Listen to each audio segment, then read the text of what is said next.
Good morning, everyone. I'm glad to be here with you today. I was just told backstage that I only had 10 minutes, so I'm not sure what to do with the 100 slides that I've got here. But let's try to see if we can squeeze through all of them. See if this is working. I was told to wait for a second. Click. OK. So I feel the need to set the stage with this disclaimer. I do have a technical PhD degree from a top US university, so I'm a technologist. I also founded a number of tech companies, and I'm now a venture capitalist. But I'm not here today to sing the praises of technology and innovation. I think there are enough talks in the next few days that will cover that. I am here today to share with you some data and information that should make us all think and pause, or pause and think, and reflect on whether or not the current trajectory we're on is the right path forward or not. So I'm not anti-technology, and I'm certainly not a socialist. And you will understand in a few minutes why I'm making that disclaimer. Let me start with this chart. Many of you probably have seen it or seen some incarnation of that chart. And that talks about the productivity enhancement or increases over the past 40 or 50 years. And it's clear, for economists that one way to actually measure the effect of technology innovation is measuring productivities. And as you can see, that productivity has been rising over the past 50 years consistently. However, interestingly, starting sometime in the 80s, labor wages have stagnated. They have not kept up with the productivity increases. That means that the benefits, the economic benefits of productivity is not really shared broadly against all segments of society. You can also see that around the same time, there's been a gap between the compensations of top managements and CEOs in organizations and startups and the rest of the employees, roughly around the same time this started. When you take a look at the a global level, it's true that in the past 50 years, we managed to lift about 2 billion people out of poverty. That's great. Technology innovation played a big part into that.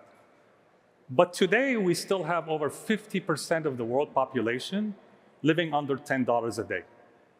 That's $300 a month. In fact, 93% of the world population, 93%, live under $50 a day. That's $1,500 a month.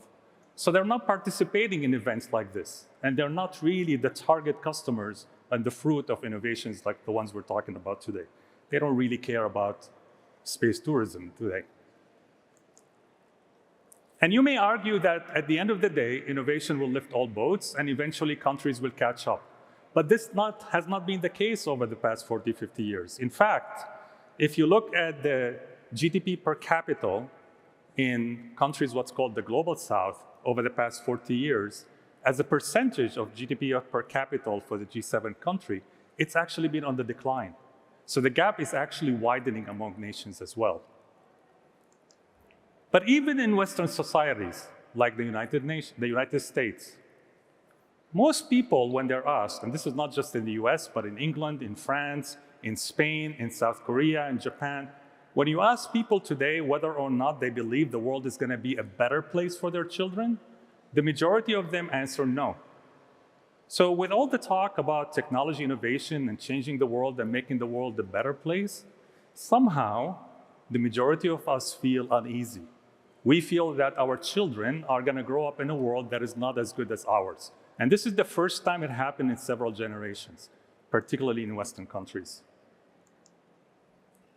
Meanwhile, the gap continues to grow. You probably have seen this news, right? So just over the past 4 to 5 years, the top 5 wealthiest people, their wealth has doubled in size from 2020 to today. Meanwhile, if you look at the standard of living for 5 billion people across the world, their actual standard of living have come down during the same time period. And I don't need to tell you about the side effect, the negative effect of certain technology innovations. We all know that. People who have teenage kids can relate to this. So mental health is on the rise among teenagers. You may argue that it's due to COVID, and COVID certainly have played a part into that. But the trend started in 2012, 2013 with the rise of social network. Innovation in food production and food system gave rise to obesity and rise to autoimmune diseases and disorders. Combine that with the fact that healthcare, innovation in healthcare and investment in healthcare and R&D is concentrated on treatment, not on preventative, because there's no money to be made in prevention, right? That basically showed that most of our investment in healthcare innovation is actually going in the wrong place. And there are also a lot of other troublesome data that I don't have time to go through all of them. But you may ask yourself why. Why is this happening? Well, I point to basically two main reasons. I'm sure there are many others.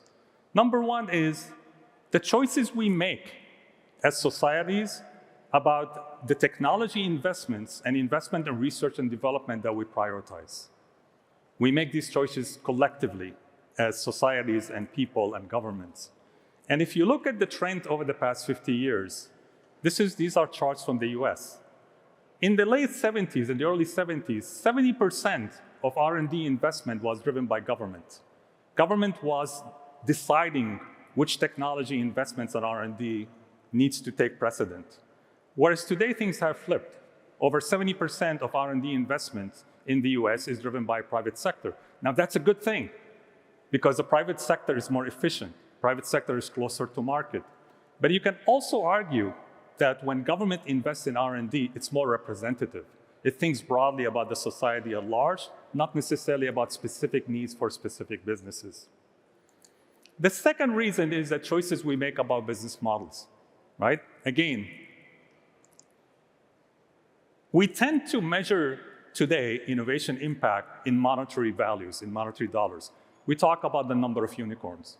We talk about how much money companies have raised. We talk about a market cap of companies like NVIDIA. We're choosing to actually reward and celebrate those business models that can be measured in monetary values. But think about that. Wikipedia is a hugely impactful innovation in our world today. I think if I asked the room today, many of you would think Wikipedia is significantly more valuable to you than TikTok is. But nobody really talks about Wikipedia in the media. Nobody celebrates their business model because you cannot attach a monetary value to it. So you may ask yourself, so what? Why should we care? Other than the ethical consideration, why should we be worried about these trends? Well, our urban cities have not become livable, really. This is a picture from San Francisco. This is the hub of innovation. And you can blame the city council and the mayor as much as you want, but if you are blind to the inequality that is happening due to innovation and technology, then you are part of the problem. You can also argue that a lot of the civil strife and unrest that's happening within Western society today can be traced to elements of that social injustice and social diversity. I would also argue that it's true that there's a backdrop to some of the global conflicts, historical backdrop, religious, and otherwise. But at the core of it also, social injustice and the feel of political disempowerment also fuel a lot of those global conflicts around the world. So what can we do about this? Well, at QRDI, at Qatar Research Development Innovation, we promote what we call responsible innovation. We invest in technologies and research and development that actually benefit broader segments of societies. There are a lot of organizations that are actually doing the same thing. There are organizations like Shape the Future of Work, the Center of Humane Technology, that look at the negative impact of certain technology and try to actually influence the way they develop.